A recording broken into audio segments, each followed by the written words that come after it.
Hi friends, welcome back to my channel దునియా అమ్మాయి vlogs. Non veg ప్రియులకి చికెన్తో పాటు capsicum వేసి కర్రీ చేస్తున్నానండి. ఈ కర్రీ టేస్ట్ చాలా బాగుంటుంది. ఒకసారి టేస్ట్ చేస్తే అస్సలు మర్చిపోరు. రెసిపీ చూసే ముందు ఒక లైక్ చేసి కొత్తగా ఎవరైనా చూస్తూ ఉంటే సబ్స్క్రైబ్ చేయండి. ముందుగా చికెన్ను వాష్ చేసి పెట్టుకోవాలి. తర్వాత స్టవ్ పైన బాండి పెట్టుకొని ఆయిల్ వేసుకోవాలి.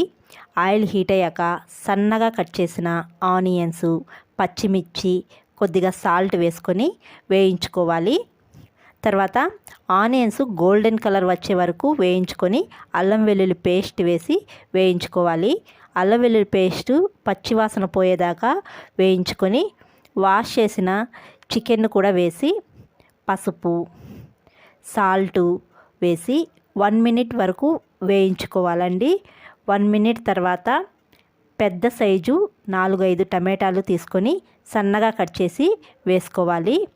టమాటా వేసి కలపకుండా మూత పెట్టి 1 మినిట్ తర్వాత కలిపి టమాటా అంతా మెత్తగా ఉడికించుకోవాలి. చూడండి, టమాటా అంతా మెత్తగా ఉడికిపోయింది. ఇప్పుడు 1.5 spoon red chilli powder, 1 spoon ధనియాల powder, 1/2 spoon garam masala, 1/2 spoon chicken masala వేసి బాగా కలిపి 1 లేదా 2 గ్లాసులు నీళ్లు వేసుకొని బాగా కలిపి కర్రీ ఉడికించుకోవాలండి. కర్రీ బాగా ఉడుకుతున్నప్పుడు క్యాప్సికమ్ ముక్కలను 4 పీసెస్గా కట్ చేసి వేసుకోవాలి. క్యాప్సికమ్ ముక్కలు వేసి మూత పెట్టి మధ్య మధ్యలో కలుపుతూ ఉడికించుకోవాలి. చూడండి, క్యాప్సికమ్ ముక్కలు బాగా కుక్ అయిపోయాయి. కర్రీ కూడా దగ్గర పడి చికెన్ కూడా ఉడికిపోయింది. మీరు క్యాప్సికమ్ ముక్కలు ఇంకా చిన్న పీసెస్ కూడా కావాలంటే కట్ చేసి వేసుకోవచ్చండి. ఇప్పుడు స్టవ్ ఆఫ్ చేసి కర్రీని సర్వ్ చేసుకోవాలి. ఫైనల్గా కర్రీకి కొత్తిమీర జల్లుకుంటే క్యాప్సికమ్ చికెన్ కర్రీ రెడీ. ఈ కర్రీ రాగి సంగటిలోకి కానీ, రైస్లోకి కానీ, చపాతీలోకి చాలా బాగుంటుంది.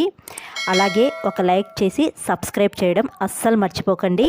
నేను పెట్టే వీడియోస్ మీ వరకు రావాలి అంటే బెల్ ఐకాన్ క్లిక్ చేసి ఆల్ అనే సింబల్ను ప్రెస్ చేయండి. మీరు చేసే లైక్ మాకెంతో ఎంకరేజింగ్గా ఉంటుందండి. Thanks for watching. See you all. Bye.